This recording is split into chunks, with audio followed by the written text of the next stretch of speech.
बड़ी जानकारी Israel Lebanon जंग से जुड़ी ये बड़ी खबर आपको बता दें, नसरल्लाह का दामाद मारा गया। दमिश्क में जाकर अल कासिर मारा गया है। इजराइल के हवाई हमले में अल कासिर की मौत हो चुकी है। ये बड़ी जानकारी। नसरल्लाह का दामाद दमिश्क में मारा गया। अल कासिर मारा गया है इजराइल के हवाई हमले में। ये बड़ी जानकारी।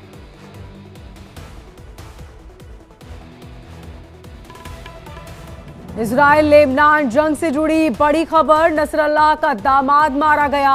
दमिश्क में जाकर अल कासिर मारा गया है। इजराइल के हवाई हमले में अल कासिर ने अपनी जान गंवाई।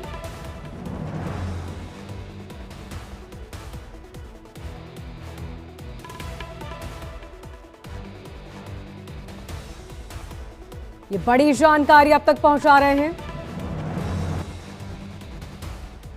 तो हमले लगातार जारी दोनों ही तरफ से, और इजराइल ने साफ कह दिया है कि वो चुप नहीं रहने वाला। अपने नागरिकों की हिफाजत के लिए वो किसी भी हद तक जा सकता है। इसके लिए अगर उसे दुश्मन के मुल्क में जाकर उसे टारगेट करना हो तो भी वो पीछे नहीं हटेगा। ऐसे में तय है कि तबाही की नई दास्तां लिखी जाने वाली है। और इसी बीच ये बड़ी जानकारी, नसरल्लाह का दामाद मारा गया। दमिश्क में जाकर अल कासिर मारा गया है। इजराइल के हवाई हमले में अल कासिर की मौत हुई।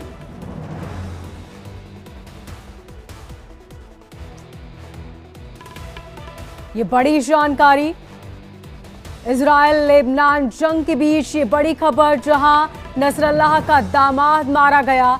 दमिश्क में जाकर अल कासिर मारा गया है।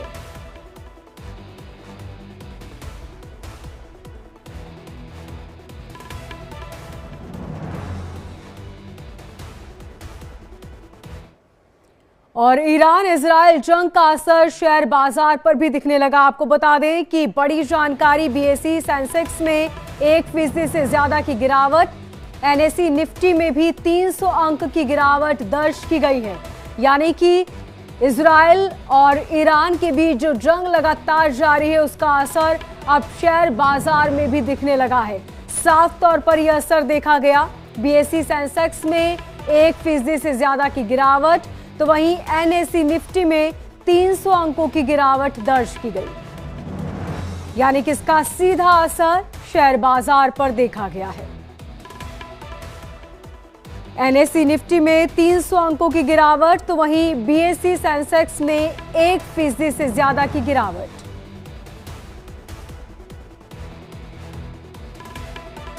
ईरान इजराइल के बीच जंग लगातार जारी, और इसका असर अब शेयर बाजार में दिखने लगा है। ईरान इजराइल जंग का असर शेयर बाजार में किस कदर, ये तस्वीरें। बीएसई सेंसेक्स में 1% से ज्यादा की गिरावट, तो वहीं एनएसई निफ्टी में 300 अंकों की गिरावट।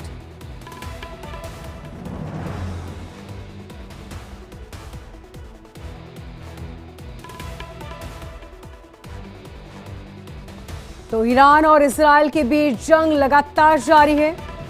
दोनों देश एक दूसरे के दुश्मन बन गए हैं, और इजराइल ने भी साफ संकेत दिया कि वो पीछे नहीं हटने वाला। इसका बदला वो जरूर लेगा। अपने मुल्क के लोगों की हिफाजत के लिए वो किसी भी हद तक जा सकता है, और अब इसका असर शेयर बाजार में दिखने लगा है। बीएसई सेंसेक्स में 1% से ज्यादा की गिरावट, तो वहीं एनएसई निफ्टी में भी 300 अंकों की गिरावट दर्ज की गई। यानी कि इसका सीधा असर अब आम जनता पर पड़ने वाला है।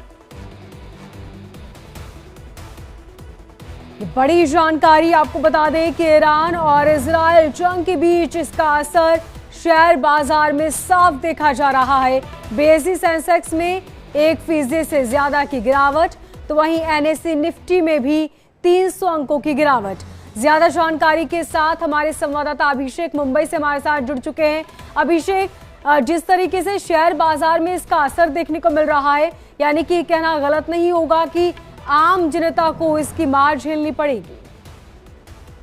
बिल्कुल, देखिए जाहिर सी बात है कि आजकल आपको पता है कि जाहिर सी बात है क्योंकि चाहे पहले लोग इन्वेस्टमेंट किया करते थे, एलआईसी या तमाम चीजों पे इन्वेस्टमेंट किया करते थे, लेकिन मैक्सिमम लोग आजकल शेयर मार्केट बात करें, म्यूचुअल में फंड में पैसा लगाते हैं और उन्हें लगता है कि जल्दी से वह कहीं न कहीं उनको पैसा मिलेगा और रिटर्न अच्छा मिलता है। और यही कारण है कि शेयर मार्केट में जब भी गिरावट अगर आती है तो लोगों को जाहिर सी बात है भारी नुकसान उठाना पड़ता है और समय समय पर ऐसे कई सारी जब घटनाएं होती हैं तो देखने को मिलता है। लेकिन अब जाहिर सी बात है कि सही ईरान और इजराइल को युद्ध को लेकर जिस तरीके से लगातार युद्ध हो रहा है और किस तरीके से दोनों देशों के बीच में बड़ा टकराव देखने को मिल रहा है और लग रहा है कि कहीं बड़ा और स्थिति बिगड़ सकती है। इसके पहले देखा होगा कि रूस और यूक्रेन के बीच में लगातार युद्ध हो रहा है, उसकी वजह से भी शेयर मार्केट में बड़ा असर पड़ा था। तो कहीं कहीं अब नया मामला यह आया है तो बिल्कुल इसका असर देश के शेयर मार्केट में पड़ता हुआ दिखाई पड़ रहा है। यही कारण है कि जो शेयर मार्केट अब तक उछाल मार रहा था, तमाम रिकॉर्ड तोड़ रहा था, कहीं आज जो कि